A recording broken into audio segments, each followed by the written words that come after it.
नमस्कार दोस्तों, Parveen classes YouTube channel में आप सभी का एक बार फिर से मैं परवीन सत्संगी सर बहुत बहुत स्वागत करता हूं।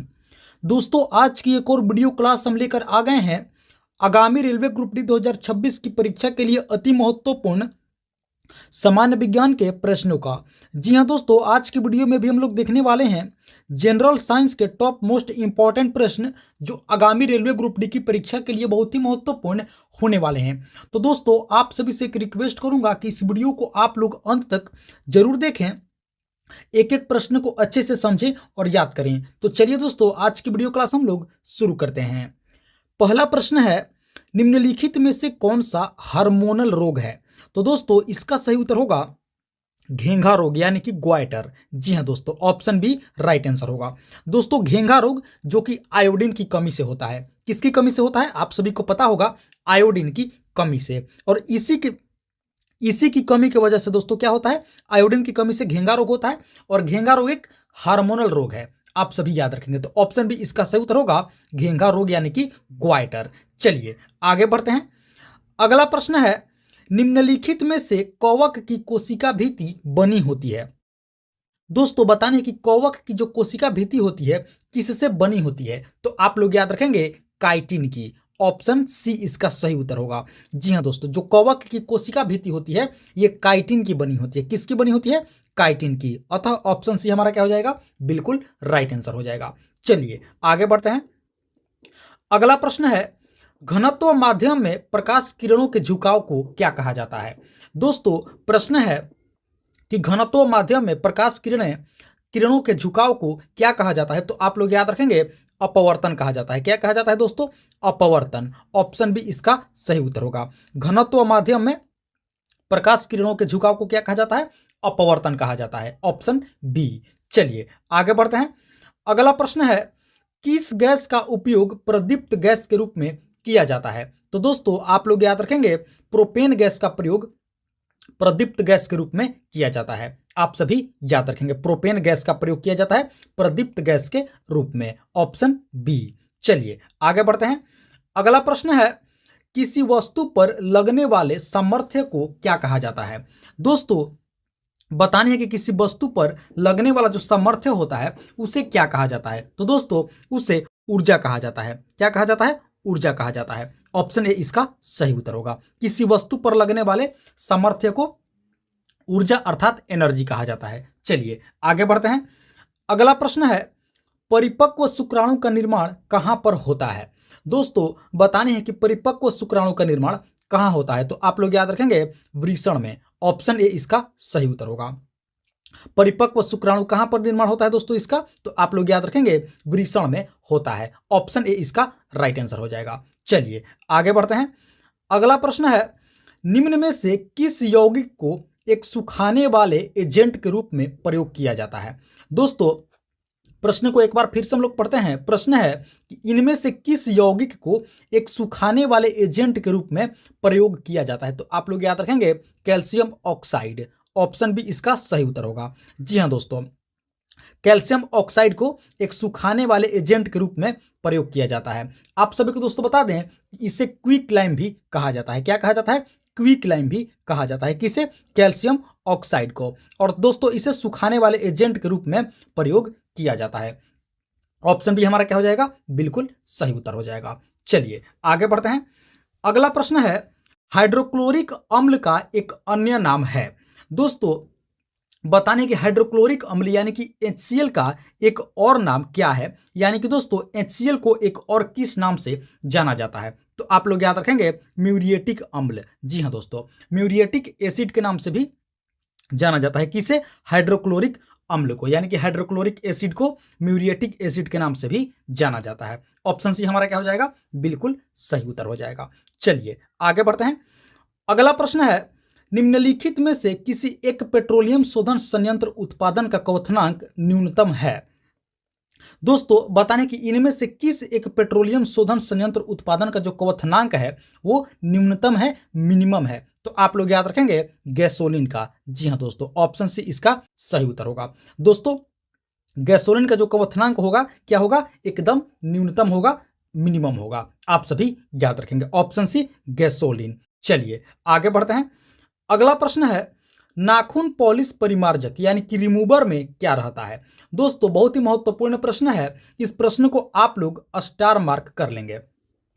दोस्तों बताने कि नाखून पॉलिश परिमार्जक यानी कि नाखून पॉलिश रिमूवर में क्या होता है, तो आप लोग याद रखेंगे एसीटोन। जी हाँ दोस्तों, ऑप्शन ए इसका सही उत्तर होगा। नाखून पॉलिश परिमार्जक यानी कि नाखून पॉलिश रिमूवर में दोस्तों एसीटोन पाया जाता है। ऑप्शन ए हमारा क्या हो जाएगा? बिल्कुल सही उत्तर हो जाएगा। चलिए आगे बढ़ते हैं। अगला प्रश्न है, ग्रंथिल जड़ों यानी कि दोस्तों नोडुलेटेड रूट्स में पाया जाता है। बताने कि ग्रंथिल जड़ों में क्या पाया जाता है, तो आप लोग याद रखेंगे बैक्टीरिया यानी कि जीवाणु। ऑप्शन ए इसका सही उत्तर होगा। दोस्तों ग्रंथिल जड़ों में नोडुलेटेड रूट्स में क्या पाया जाता है दोस्तों, तो आप लोग याद रखेंगे जीवाणु पाया जाता है, बैक्टीरिया पाया जाता है। ऑप्शन ए हमारा क्या हो जाएगा? बिल्कुल सही उत्तर हो जाएगा। चलिए आगे बढ़ते हैं दोस्तों। अगला प्रश्न है, गैल्वेनोमीटर प्रयुक्त होता है। दोस्तों बताने है कि गैल्वेनोमीटर का प्रयोग कहाँ किया जाता है, कैसे किया जाता है, तो आप लोग याद रखेंगे दोस्तों गैल्वेनोमीटर का प्रयोग होता है विद्युत धारा की दिशा ज्ञात करने में। ऑप्शन बी इसका सही उत्तर होगा। गैल्वेनोमीटर का प्रयोग होता है कहाँ पे दोस्तों, तो विद्युत धारा की दिशा ज्ञात करने में, इलेक्ट्रिक करंट की दिशा ज्ञात करने में गैल्वेनोमीटर का प्रयोग किया जाता है। चलिए आगे बढ़ते हैं। अगला प्रश्न है, सोडियम पंप का कार्य कहां पर होता है? दोस्तों बताने है कि सोडियम पंप का जो कार्य है ये कहां पर होता है, तो आप लोग याद रखेंगे हृदय की धड़कन में। जी हां दोस्तों, ऑप्शन बी इसका सही उत्तर होगा। सोडियम पंप का कार्य कहां पर होता है, तो दोस्तों हृदय की धड़कन में इसका कार्य होता है। Option B. चलिए आगे बढ़ते हैं दोस्तों। अगला प्रश्न है, निम्नलिखित में से कौन सा एल्युमिनियम का अयस्क नहीं है? दोस्तों प्रश्न है कि इनमें से कौन सा एल्युमिनियम का क्या है, अयस्क नहीं है, तो आप लोग याद रखेंगे एजुराइट। जी हाँ दोस्तों, ऑप्शन डी इसका सही उत्तर होगा। एजुराइट जो है दोस्तों एल्युमिनियम का अयस्क नहीं है। ये किसका अयस्क है, तो दोस्तों ये तांबे का अयस्क है। आप लोग याद रखेंगे एजुराइट जो है तांबे का अयस्क है यानी कि कॉपर का अयस्क है। बाकी ऑप्शन में तीनों दोस्तों क्रायोलाइट, फेल्सपार और बॉक्साइट, ये तीनों क्या है, ये तीनों एल्युमिनियम का अयस्क है। लेकिन दोस्तों एजुराइट जो है ये एल्युमिनियम का अयस्क नहीं है, ये तांबे का अयस्क है, कॉपर का अयस्क है। चलिए आगे बढ़ते हैं दोस्तों। अगले प्रश्न से पहले आप सभी से एक रिक्वेस्ट करूंगा कि अभी तक आप लोगों ने इस वीडियो को एक लाइक नहीं किए हैं, तो दोस्तों आप लोग इस वीडियो को एक लाइक जरूर कर देंगे। साथ ही साथ प्रवीण क्लासेज यूट्यूब चैनल पर आप लोग पहली बार विजिट किए हैं तो दोस्तों इस चैनल को आप लोग जरूर सब्सक्राइब करेंगे इसी तरह का महत्वपूर्ण प्रश्नावली वीडियो प्रतिदिन देखने के लिए। चैनल को सब्सक्राइब करके आप लोग हमारे साथ अवश्य जुड़ेंगे। और हाँ दोस्तों, इस वीडियो को आप लोग अंत तक जरूर देखेंगे। आगे दोस्तों और भी बहुत ही महत्वपूर्ण जनरल साइंस के प्रश्न होने वाले हैं, तो चलिए आगे बढ़ते हैं। अगला प्रश्न है, कोशिका गतिविधियां नियंत्रित की जाती है। दोस्तों बताने हैं कि कोशिका गतिविधियां किसके द्वारा नियंत्रित की जाती हैं, तो आप लोग याद रखेंगे दोस्तों न्यूक्लियस के द्वारा। ऑप्शन बी इसका सही उत्तर होगा। कोशिका गतिविधियां किसके द्वारा कंट्रोल की जाती है, तो न्यूक्लियस के द्वारा यानी कि दोस्तों केंद्रक के द्वारा। न्यूक्लियस या केंद्रक आप सभी याद रखेंगे। ऑप्शन बी इसका सही उत्तर होगा। चलिए आगे बढ़ते हैं। अगला प्रश्न है, पौधों का वह भाग जो पानी एवं अन्य विलयों को जड़ों से पौधों के अनेक भागों में ले जाता है वह है। दोस्तों बहुत ही महत्वपूर्ण प्रश्न है। इस प्रश्न को आप लोग क्या करेंगे, स्टार मार्क कर लेंगे। प्रश्न है कि पौधे का वह कौन सा भाग है जो पानी एवं अन्य विलयों को क्या करता है, जड़ों से पौधों के अनेक भागों में पहुंचाता है, वह कौन सा भाग है, तो आप लोग याद रखेंगे दोस्तों यह है जाइलम। ऑप्शन बी आप लोग याद रखेंगे। जाइलम क्या करता है दोस्तों, जाइलम का काम है पानी एवं अन्य विलयों को क्या करना, जड़ों से पौधों के अनेक भागों में पहुंचाना, ये जाइलम का काम है। आप सभी याद रखेंगे। ऑप्शन बी इसका सही उत्तर होगा। चलिए आगे बढ़ते हैं। अगला प्रश्न है, प्रयोगशाला में उपकरणों को बनाने के लिए प्रयोग में लिया जाने वाला कांच किस प्रकार का होता है। दोस्तों प्रश्नों को एक बार हम लोग फिर से पढ़ते हैं। प्रश्न है कि प्रयोगशाला में उपकरणों को बनाने के लिए जो कांच का प्रयोग किया जाता है वो किस प्रकार के कांच का प्रयोग किया जाता है, तो आप लोग याद रखेंगे पायरेक्स कांच। ऑप्शन ए इसका सही उत्तर होगा। जी हाँ दोस्तों, पायरेक्स प्रकार के कांच का प्रयोग किया जाता है कहां पर?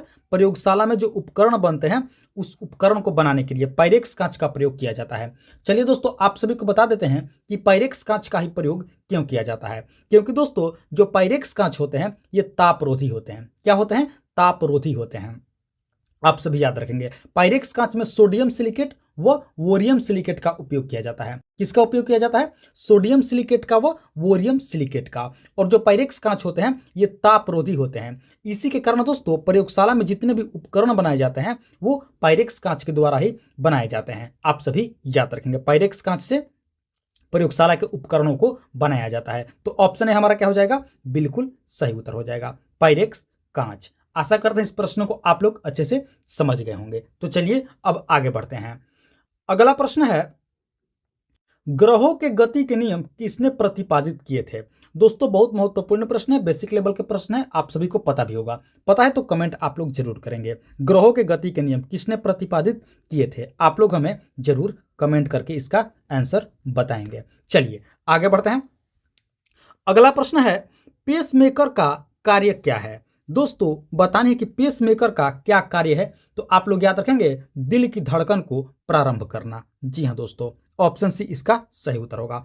पेसमेकर का क्या कार्य है दोस्तों? तो दिल की धड़कन को प्रारंभ करना ये पेसमेकर का कार्य है। आप सभी को दोस्तों बता दें कि जिन रोगियों का हार्ट जो है, हृदय जो है, वो सामान्य गति से काम नहीं करता है, सामान्य तरीके से काम नहीं करता है दोस्तों, तो उनके अंदर पेसमेकर लगाया जाता है। क्या लगाया जाता है? पेसमेकर, ताकि दोस्तों उन रोगियों का जो दिल की धड़कन है वो क्या करे? सामान्य ढंग से काम करे। क्या करे? हृदय गति को सामान्य करे। यही पेसमेकर का कार्य है। तो हम कह सकते हैं कि इसका सही उत्तर क्या हो जाएगा? दिल की धड़कन को प्रारंभ करना, यानी कि शुरू करना, ऑप्शन सी। चलिए आगे बढ़ते हैं। अगला प्रश्न है, जब वाष्प दाब वायुमंडलीय दाब के बराबर हो जाता है तो द्रव पर क्या प्रभाव पड़ता है? दोस्तों, प्रश्न को एक बार हम लोग फिर से पढ़ते हैं। जब वाष्प दाब वायुमंडलीय दाब के बराबर हो जाता है तो द्रव पर क्या प्रभाव पड़ता है? तो इसका सही उत्तर आप लोग याद रखेंगे, द्रव जो है उबलने लगता है। जी हाँ दोस्तों, ऑप्शन बी इसका सही उत्तर होगा।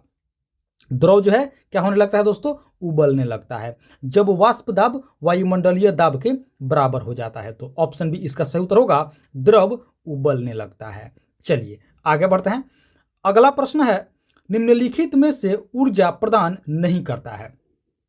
दोस्तों, बताने है कि इनमें से कौन सा हमें ऊर्जा प्रदान नहीं करता है। तो आप लोग याद रखेंगे, विटामिन। ऑप्शन सी इसका सही उत्तर होगा। जी हाँ दोस्तों, हमारे शरीर में मौजूद विटामिन ये हमें ऊर्जा प्रदान नहीं करते हैं। आप सभी याद रखेंगे, ऊर्जा प्रदान कौन नहीं करता है? तो विटामिन। ऑप्शन सी इसका सही उत्तर होगा। चलिए आगे बढ़ते हैं। अगला प्रश्न है, व्यापक रूप से इस्तेमाल किए जाने वाला नाइट्रोजन उर्वरक है। दोस्तों, बताने एक व्यापक रूप से इस्तेमाल किया जाने वाला जो नाइट्रोजन उर्वरक होता है वो कौन सा होता है? तो आप लोग याद रखेंगे, यूरिया होता है। ऑप्शन बी इसका सही उत्तर होगा। जी हाँ दोस्तों, व्यापक रूप से जो नाइट्रोजन उर्वरक इस्तेमाल किया जाता है वो यूरिया होता है। आप सभी याद रखेंगे, ऑप्शन बी इसका सही उत्तर होगा। दोस्तों, यूरिया जो है ये क्या करता है? मिट्टी को उपजाऊ बनाता है। क्या करता है? मिट्टी को उपजाऊ बनाता है। इसलिए दोस्तों इसे व्यापक रूप से इस्तेमाल किया जाता है। ये एक नाइट्रोजन उर्वरक है। चलिए आगे बढ़ते हैं। अगला प्रश्न है, एम्पियर क्या मापने की इकाई है? दोस्तों, बताने कि एम्पियर में क्या मापा जाता है। तो आप लोग याद रखेंगे, विद्युत धारा, यानी कि इलेक्ट्रिक करंट। ऑप्शन बी इसका सही उत्तर होगा। एम्पियर में क्या मापा जाता है दोस्तों? विद्युत धारा, इलेक्ट्रिक करंट। चलिए आगे बढ़ते हैं। अगला प्रश्न है, रेडियो तरंगों की आवृत्ति का मात्रक क्या है? दोस्तों, बताने है कि रेडियो तरंगों की जो आवृत्ति होती है इसका क्या मात्रक होता है। तो आप लोग याद रखेंगे, हर्ट्ज। ऑप्शन बी इसका सही उत्तर होगा। रेडियो तरंगों की आवृत्ति का मात्रक क्या होता है? तो आप लोग याद रखेंगे, हर्ट्ज होता है। चलिए अगले प्रश्न की ओर चलते हैं। अगला प्रश्न है, वायुमंडल में ओजोन स्तर के अवक्षय का प्रमुख कारण निम्नलिखित में से कौन सा रसायन है? दोस्तों, प्रश्न है कि वायुमंडल में जो ओजोन लेयर है, ओजोन लेयर के नष्ट होने का प्रमुख कारण क्या है? तो आप लोग याद रखेंगे, क्लोरोफ्लोरोकार्बन, CFC। ऑप्शन डी इसका सही उत्तर होगा। जी हाँ दोस्तों, CFC के कारण ही जो हमारा ओजोन लेयर है दोस्तों, ये क्या हो रहा है, नष्ट हो रहा है, बर्बाद हो रहा है सीएफसी के कारण, यानी कि क्लोरोफ्लोरो कार्बन गैस के कारण ओजोन का जो लेयर है दोस्तों, ये क्या हो रहा है, अवक्षय हो रहा है, बर्बाद हो रहा है। तो हमारा सही उत्तर क्या हो जाएगा, ऑप्शन डी, क्लोरोफ्लोरो कार्बन। आप सभी याद रखेंगे ऑप्शन डी। चलिए आगे बढ़ते हैं। अगला प्रश्न है, थायरोक्सिन हार्मोन कहां से स्रावित होता है। दोस्तों बताने कि थायरोक्सिन नामक जो हार्मोन है ये कहां से स्रावित होता है, तो आप लोग याद रखेंगे अवटु ग्रंथि से। जी हाँ दोस्तों, ऑप्शन डी इसका सही उत्तर होगा। अवटु ग्रंथि दोस्तों वही है थायराइड ग्रंथि, आप लोग याद रखेंगे अवटु ग्रंथि को ही थायराइड ग्रंथि भी कहा जाता है, और इसी ग्रंथि से थायरोक्सिन हार्मोन क्या होता है, स्रावित होता है। तो ऑप्शन डी हमारा क्या हो जाएगा, बिल्कुल सही उत्तर हो जाएगा, अवटु ग्रंथि से। चलिए आगे बढ़ते हैं। अगला प्रश्न है, मोतियाबिंद के इलाज हेतु किस दवा का प्रयोग किया जाता है। दोस्तों बताने कि मोतियाबिंद के इलाज के लिए किस दवा का प्रयोग किया जाता है, तो आप लोग याद रखेंगे लेटनोप्रोस्ट। ऑप्शन सी इसका सही उत्तर होगा। मोतियाबिंद के इलाज हेतु दोस्तों इसी दवा का प्रयोग किया जाता है, दवा का नाम है लेटनोप्रोस्ट। ऑप्शन सी इसका सही उत्तर होगा। चलिए आगे बढ़ते हैं। अगला प्रश्न है, प्राकृत रबर एक पौधा उत्पाद है जिसका रासायनिक नाम है। दोस्तों बताने कि जो एक प्राकृतिक रबर होता है, एक पौधा है, इसका रासायनिक नाम बताना है, तो आप लोग याद रखेंगे लैटेक्स। ऑप्शन सी इसका सही उत्तर होगा। लैटेक्स यानी कि पौधों का रस से प्राकृतिक रबर प्राप्त किया जाता है, आप सभी याद रखेंगे ऑप्शन सी इसका सही उत्तर होगा। पौधों का रस यानी कि लैटेक्स इसका रासायनिक नाम है, किसका, प्राकृतिक रबर का। चलिए आगे बढ़ते हैं। अगला प्रश्न है, मानव शरीर के किस अंग में लसिका कोशिकाओं का निर्माण होता है। दोस्तों बतानी है कि हमारे शरीर के किस अंग में लसिका कोशिकाओं का निर्माण होता है, तो आप लोग याद रखेंगे दोस्तों इसका सही उत्तर होगा अस्थि मज्जा में। जी हाँ दोस्तों, ऑप्शन डी इसका राइट आंसर होगा। हमारे शरीर के अस्थि मज्जा में दोस्तों लसिका कोशिका का निर्माण होता है, आप सभी याद रखेंगे ऑप्शन डी अस्थि मज्जा। चलिए आगे बढ़ते हैं। अगला प्रश्न है, मानव गुर्दे में बना पथरी मुख्यतः बना होता है। दोस्तों बतानी है कि जो किडनी में स्टोन बनता है, किडनी में पथरी बनता है, गुर्दा का मतलब होता है किडनी, तो बतानी है कि जो मानव किडनी में जो पथरी बनता है वो पथरी मुख्यतः किसका बना होता है, तो आप लोग याद रखेंगे कैल्शियम ऑक्जेलेट का। जी हाँ दोस्तों, ऑप्शन ए इसका सही उत्तर होगा। मानव गुर्दे में बना पथरी दोस्तों मुख्यतः कैल्शियम ऑक्जेलेट का बना होता है, तो ऑप्शन ए हमारा क्या हो जाएगा, बिल्कुल राइट आंसर हो जाएगा कैल्शियम ऑक्जेलेट, आप सभी याद रखेंगे। तो दोस्तों ये थी हमारी आज की आगामी रेलवे ग्रुप डी 2026 की बहाली के लिए अति महत्वपूर्ण सामान्य विज्ञान के प्रश्नावली वीडियो। आशा करते हैं इस वीडियो को आप लोग अंत तक जरूर देखे होंगे, सभी प्रश्नों को अच्छे से समझे होंगे और याद भी कर लिए होंगे। तो आप सभी से एक बार फिर से रिक्वेस्ट करूंगा कि इस वीडियो को आप लोग अभी तक एक लाइक नहीं किए हैं तो दोस्तों आप लोग इस वीडियो को एक लाइक जरूर कर देंगे। साथ ही साथ प्रवीण क्लासेज यूट्यूब चैनल पर आप लोग पहली बार विजिट किए हैं तो दोस्तों इस चैनल को सब्सक्राइब करके आप लोग हमारे साथ अवश्य जुड़ेंगे। इसी तरह का महत्वपूर्ण व जेन्युइन प्रश्नावली वीडियो प्रतिदिन देखने के लिए चैनल को सब्सक्राइब करके आप लोग हमारे साथ अवश्य जुड़ेंगे। दोस्तों कमेंट करके आप लोग हमें जरूर बताएंगे कि प्रश्न आप लोगों को कैसा लगा, वीडियो आप लोगों को कैसी लगी, कहीं कोई त्रुटि रह गई है दोस्तों तो उसका भी आप लोग हमें कमेंट करके जरूर बताएंगे। तो दोस्तों इस वीडियो में फिलहाल इतना ही, मिलते हैं एक और मोस्ट इंपॉर्टेंट वीडियो लेकर के, तब तक के लिए आप सभी का बहुत बहुत धन्यवाद। जय हिंद दोस्तों।